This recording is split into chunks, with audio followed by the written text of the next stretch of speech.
মৌলানা সাআদ সাহেবকে বুঝাইছেন, বাবা রে তুমি কথাবার্তা বলো, সামলে বলো, ফতোয়া দিও না, মাসলার বয়ান করো না, শুধু সহি উসুলের উপরে কথা বলো। উস্তাদে মুহতারামের কথা মানেন নাই। মৌলানা ইব্রাহিম দেওলা সাহেব এখনো জিন্দা আছেন, 90-এর উপরে বয়স। জমানার গাজ্জালি বলা হয় হযরত মাওলানা ইব্রাহিম দেওলা সাহেব, শাইখুল আরব আল আজম হযরত মদিনী রহমাতুল্লাহ আলাইহির আখিরি দর্স, আখিরি সনের ছাত্র মাওলানা ইব্রাহিম দেওলা সাহেব। সাহারানপুর হযরত শাইখুল হাদিস মাওলানা জাকারিয়া রহমাতুল্লাহ আলাইহির সোহবত ইয়াফতা। বর্তমান সারা বিশ্বে ওনার এলেমের উপরে সবার আস্থা, ওনার আমলের উপরে সবার আস্থা, ওনার বুজুর্গের উপরে কোনো কালাম নাই, ওনার তাকওয়ার উপরে কোনো কালাম নাই। সরাসরি সাআদ সাহেব হুজুরের উস্তাদ মাওলানা ইব্রাহিম দেওলা সাহেব ওনাকে বুঝাইছেন, সমঝাইছেন, অত্যন্ত বিনয়ের সাথে বুঝাইছেন, সমঝাইছেন, কিন্তু ওনাদের কথাও মানেন নাই। মাওলানা আহমদুল্লাহ সাহেব বুঝাইছেন, সমঝাইছেন। এইবার আমাদের নিজামুদ্দিন সব বুজুর্গরা ওনাকে বুঝানোর জন্য, শুধরানোর জন্য আপ্রাণ চেষ্টা করেছেন, কোনো অবস্থাতে ওনাকে ঠেকাইতে পারেন নাই। লাগামহীন কথাবার্তা চলছে চলছে চালাইছে। এই সমস্ত বক্তব্যের উপরে, এই সমস্ত বিভ্রান্তিকর অবস্থার কারণে সকলে বুঝে যখন ব্যর্থ হলেন, তখন এই দারুল উলুম দেওবন্দ 2017-তে সর্বপ্রথম ওনার বিরুদ্ধে কলম ধরেন, ফতোয়া ধরেন। মেরে ভাই দুস্থ বুঝে একটা জিনিস জানার বিষয়, দেওবন্দের ইতিহাসে নাই, কেউ প্রমাণ দিতে পারবে না, হক্কানি কোন আলেমের বিরুদ্ধে নিজের ঘরের সন্তান সাআদ সাহেব নিজামুদ্দিন মার্কাজ জন্ম হয়েছে দেওবন্দের মাধ্যমে। দেওবন্দ হলেন আসল মার্কাজ। দেওবন্দের শাখার নাম নিজামুদ্দিন, রায়বেন দেওবন্দের শাখা, কাকরাইল দেওবন্দের শাখা। সারা বিশ্বে কওমি উলামায়ে কেরামের মাথা হাতে যত মাদারিস বলেন, যত দ্বীনি সভা চালু হয়েছে, এই সবগুলি দেওবন্দেরই শাখা প্রশাখা। তো নিজামুদ্দিন হযরত মাওলানা ইলিয়াস রহমাতুল্লাহ আলাইহি তৈরি করেছেন, আর হযরত ইলিয়াস রহমাতুল্লাহ আলাইহি দারুল উলুম দেওবন্দের শাগরি। আবার ওনার পরে যিনি আমির হয়েছিলেন হযরত ইউসুফ স্যার রহমাতুল্লাহ আলাইহি, তিনি হযরত শাইখুল আরব আল আজম হযরত মদিনী রহমাতুল্লাহ আলাইহির দরবারে দেওবন্দ বারবার আসতেন। আর হযরত রহমাতুল্লাহ আলাইহির কাছে, আমি সন্দীপের হযরত রহমাতুল্লাহ আলাইহির কাছে শুনেছি এই কথাটি বারবার, হযরত ইউসুফ স্যার রহমাতুল্লাহ আলাইহি যখন আসতেন হযরত মদিনী রহমাতুল্লাহ আলাইহির সোহবতে দেওবন্দে, হযরত মদিনী রহমাতুল্লাহ আলাইহি জিজ্ঞাসা করতেন, তোমারি গাড়ি কেসি চল রহি হ্যায়, তোমার তবলিগের গাড়িটা কিরকম চলছে?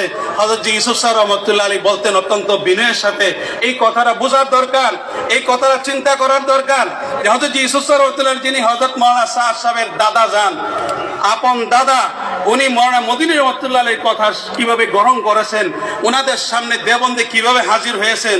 আজকে যদি সে আদর্শ মাওলানা সাআদ সাহেবের কাছে থাকতো, সারা পৃথিবীর ভিতরে ফাটল সৃষ্টি হইতো না।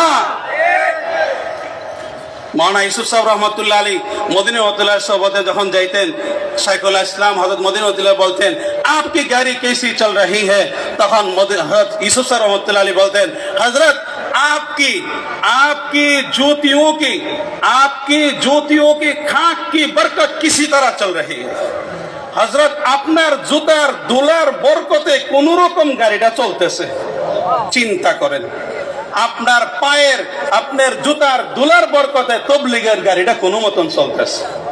কি কথা বলেন হযরত ইউসুফ স্যার রহমাতুল্লাহ আলাইহি। আর মাওলানা সাআদ সাহেবকে যখন বলা হইতেছিল, আপনি দেওবন্দে যান, আপনার বিরুদ্ধে দেওবন্দে ফতোয়া বেরিয়েছে, আপনার বিরুদ্ধে সারা দুনিয়ার উলামায়ে কেরাম সুচ্চার হয়েছেন, আপনি দেওবন্দে যেটা আপোষ করেন, উনি বলছেন দেওবন্দ কি আদালত নাকি, দেওবন্দে যাওয়া লাগবে। নাউজুবিল্লাহ। এটার সাক্ষী মজলিসে আছে মাওলানা আব্দুল্লাহ মনসুর সাহেব, সৌদি আরবে হজ করতে গিয়ে ওনার সাথে বসছিলেন মাওলানা আব্দুল্লাহ মনসুর সাহেব, মাওলানা সালমান সাহেব। মেরে ভাই দোস্ত বুজুর্গ, দেওবন্দে উনি যান নাই, আপোষ করেন নাই। এইভাবে যখন একের পর এক হঠধর্মী অহংকারী ভাব, বড়দের সাথে বেয়াদবি, বড়দের সাথে গুস্তাখানা আচর শুরু করলেন, দেওবন্দ ফতোয়া দিয়ে দিলেন। বলতেছিলাম দেওবন্দের ইতিহাসে নাই কোন হক্কানি আলেমের বিরুদ্ধে ফতোয়া দেওয়া। মাওলানা সাআদ সাহেবের বিরুদ্ধে দেওবন্দ ফতোয়া দেওয়ার এত বড় দুঃসাহস কিভাবে পাইল? বুঝার বিষয় এখানে একটা জিনিস, দেওবন্দের সাথে সাআদ সাহেবের কোনো ঝগড়া নাই, বাংলাদেশের লক্ষ লক্ষ উলামায়ে কেরামের সাথে সাআদ সাহেবের কোনো ঝগড়া নাই, সারা বিশ্বের উলামায়ে কেরামের সাথে সাআদ সাহেবের সাথে কোনো ঝগড়া নাই। আছে নাকি ভাই ঝগড়া? সাআদ সাহেব যখন দিন থেকে দূরে সরে গেলেন, কোরআন থেকে দূরে সরে গেলেন, সাহাবাদের শান থেকে আলাদা হয়ে গেলেন, নবীর শানের উপরে আঘাত শুরু করলেন, তখন এই দেওবন্দের উলামায়ে কেরাম চিন্তা করলেন, আমার সন্তান বাঁচাবো নাকি দিন বাঁচাবো? দিন রক্ষা করা জরুরি না সন্তান রক্ষা করা জরুরি? কোনটা জরুরি ভাই? দিন রক্ষা করা জরুরি। নূহ আলাইহিস সালাতু ওয়াস সালাম যখন কেনানকে ডাকতেছিল, ইয়া বুনাইয়ার কাম মা'ানা ওয়ালা তাকুম মা'আল কাফিরিন, ও আমার ছেলে নৌকাতে ওঠো, আর নাহলে তো বন্যা আসতেছে, তুমি ডুবে মারা যাবে। আল্লাহ তাআলা নারাজ হয়ে গেলেন। আল্লাহ তাআলা বলেন, ক্বালা ইয়া নূহ ইন্নাহু লাইসা মিন আহলিক, হে নূহ, আপনার যে ছেলেকে আপনাকে ডাকতেছেন এটা আপনার ছেলে না। রক্তের সন্তান হইলে সন্তান হয়ে যায় না। আপনি নবী, আপনার আদর্শ রূপে যদি থাকে সে হবে সন্তান, আপনার আদর্শ রূপে যদি না থাকে সে আপনার সন্তান না। নূহ আলাইহিস সালাতু ওয়াস সালামকে আল্লাহ তাআলা বলছেন, মেরে ভাই দোস্ত বুজুর্গ, আল্লাহ পাক রব্বুল আলামিন এই আদর্শ শিখাইছেন উলামায়ে কেরামকে, এই আদর্শ রূপে তৈরি হয়েছে দেওবন্দ।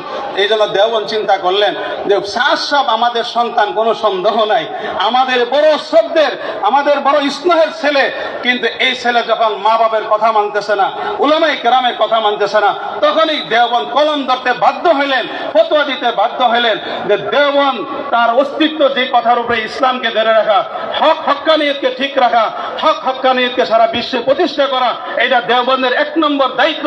সেই দায়িত্ব পালন করার জন্যই ফতোয়া দিয়েছেন, একবার না, দুইবার না, 3 বার।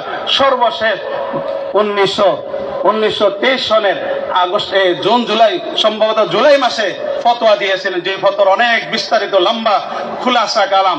মৌলানা সাহেব সাহেব বর্তমানে এই বিভ্রান্তিমূলক বক্তব্যের কারণে উনি আহলে সুন্নাত ওয়াল জামাত থেকে আলাদা হয়ে গেছেন, পথভ্রষ্ট গুমরা হয়ে গেছেন। শেয়ার করে দাও করবে তারাও পথভ্রষ্ট হবে, গুমরা হবে, এই কথা স্পষ্ট দেওবন্দ ফতোয়া 1 বার, 2 বার না, 3 বার দিয়েছে।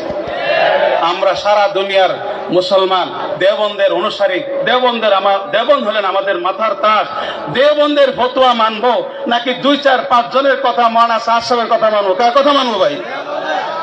অতএব আমরা দেওবন্দের সাথে আসি, থাকবো মওত পর্যন্ত। দেওবন্দ মাদ্রাসা যে দিক নির্দেশনা দিবেন, যে কোনো সময়, যে কোনো পরিস্থিতিতে, যে কোনো হালতে, ওই সমস্ত দেওবন্দের দিক নির্দেশনার উপরে আমরা কিয়ামত পর্যন্ত ঐক্যবদ্ধ থাকবো ইনশাআল্লাহ। বর্তমানে সাহেবের ব্যাপারে যে ফতোয়া সারা দুনিয়ার মানুষ জানে, এই বিভ্রান্তির কারণে